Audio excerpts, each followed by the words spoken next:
like a bird in the sky. Welcome back to the Christian Women's Health Collective podcast. We're so excited that you're here for this first podcast of March. We have changed some things up, and I'm going to tell you right now, you are going to want to get into our membership. It is a very inexpensive $7 a month. Do not miss out on this because we have created a new podcast series. We are giving you a little mini podcast here, and then we are doing the behind the paywall where all of the trainings are going to be available to you that we are offering for a very low price of how much? $7 a month. Come on, people. This is all of our training in podcast format. You don't want to miss this. So we're going to give you a little taste of it starting right now. This month, we are going to be talking to you about decluttering. And today we're going to just cover the why you would want to declutter. So I'm going to turn it over to Julie and we'll circle around.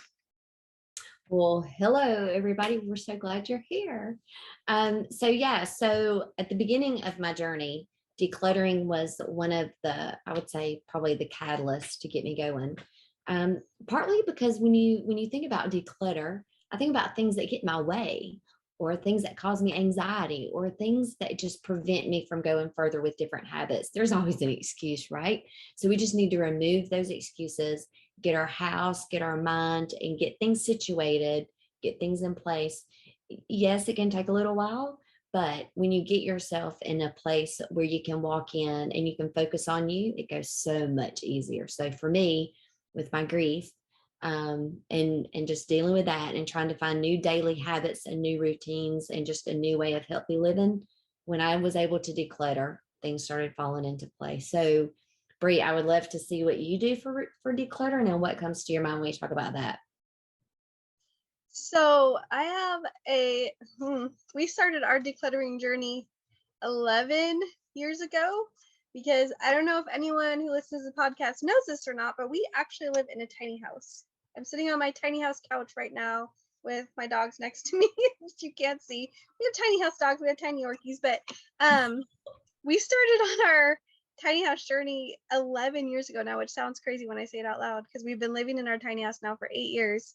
But the reason for that, and I'll share more inside the membership on this, but the reason for that is because we were living the American dream and we were literally drowning, just emotionally, my husband was working a really demanding job.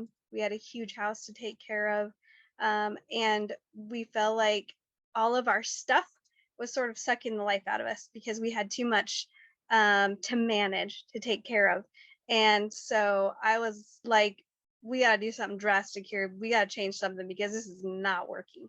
And so we ended up selling almost everything that we own and building a tiny house. And we've been living in it. It took us 3 years to build it. We've been living in it for 8 years. But we also got out of debt and raised our kids in the tiny house. And just, there's a lot of good things, a lot of space and a lot of time and a lot of mental and emotional space that's freed up when we rid ourselves of excess baggage. And sometimes that means stuff, and sometimes that means jobs. Sometimes that means saying no to things and taking back your time. So we have a lot to say about decluttering. Actually, I have a lot more to say about it. So if you want to hear more, go check out the membership. Sheri, what about you?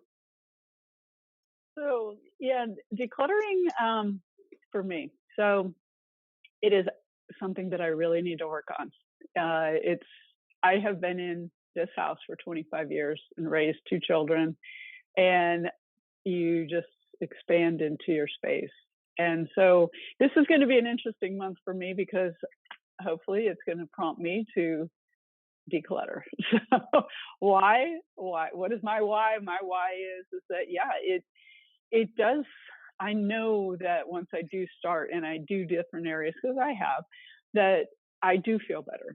And I do feel more expansive, and I do feel like I can think better. And but I've also noticed, and my husband and I have noticed, that it can create conflict too. Just the fact that there is clutter, not that it's your clutter, but that there is clutter, can also create conflict.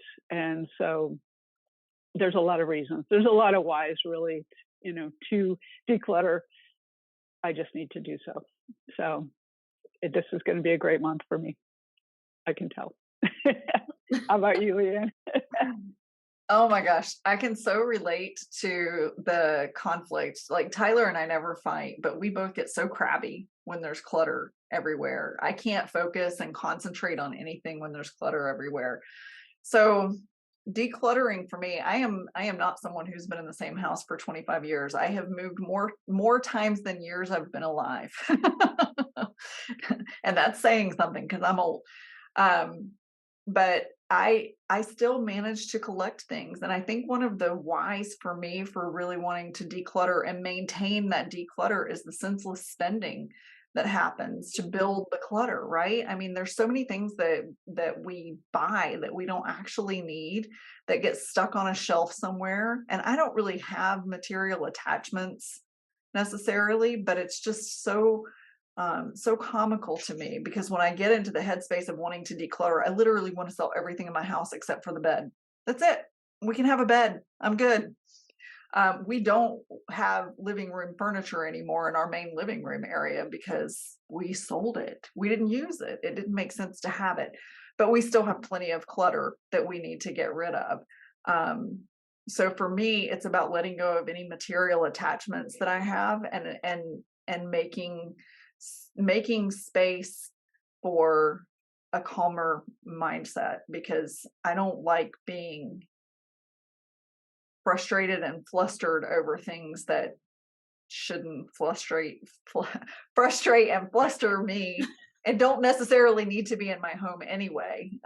So as far as that goes, again, behind the paywall, we will discuss at much more length what the more detailed part of our why is, and I really suggest that you come check it out because at this point we are going to ask you to either jump into that membership we hope you enjoyed this segment of our podcast, and if you would please remember to subscribe, share, and hit that notification bell so you get notified every time we put out a new podcast, or join us in the membership and get it all. We'll see you soon. Bye, everybody.